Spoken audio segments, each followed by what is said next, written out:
బీసీల రాజకీయ ఉనికిపై Jagan surgical strike. బీసీలకు ఆదరణ లేకుండా చేసిన వైఎస్ జగన్. రాజకీయంగా, విద్యాపరంగా బీసీలను అణగదొక్కిన దుర్మార్గపు వైసీపీ పాలన.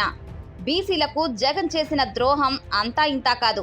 జగన్ తన 5 ఏళ్ల పాలనలో బీసీలకు చేసిన ద్రోహాన్ని పదే పదే గుర్తు చేసుకోవాల్సిందే. చేసింది మామూలు అన్యాయం కాదు. బీసీ రిజర్వేషన్లను 34% నుంచి 24%కి తగ్గించడం వల్ల 16,800 మంది బీసీలు తమ రాజకీయ ప్రాతినిధ్యాన్ని కోల్పోయారు. అది కేవలం సీట్ల తగ్గింపు కాదు, బీసీల గొంతును చట్టసభల్లో నొక్కేయడం.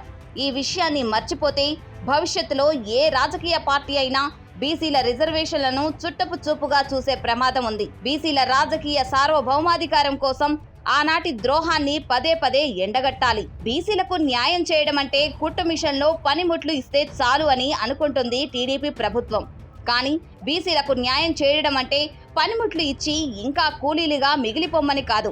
అయితే జగన్ అధికారంలోకి వచ్చాక ఆ కాస్త ఆదరణ కూడా బీసీలకు లేకుండా చేశారు.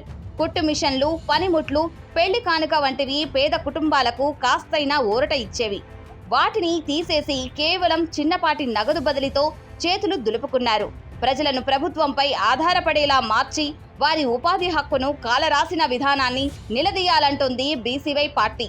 విదేశీ విద్యా దీవెన కింద ఇచ్చే ఆర్థిక సాయాన్ని నిలిపివేసి వందలాది మంది బీసీ దళిత విద్యార్థుల ఉన్నత చదువుల కలలను జగన్ ప్రభుత్వం చెరిపేసింది. అణగారిన వర్గాల బిడ్డలు విదేశాల్లో చదివి మేధావులుగా ఎదగడం జగన్కు ఇష్టం లేదా అని బీసీవై పార్టీ ప్రశ్నిస్తోంది. చదువు ద్వారానే సామాజిక మార్పు సాధ్యమని నమ్మిన అంబేద్కర్ ఆశయాలకు జగన్ తూట్లు పొడిచిన వైనాన్ని యువత ఎప్పటికీ మర్చిపోకూడదు.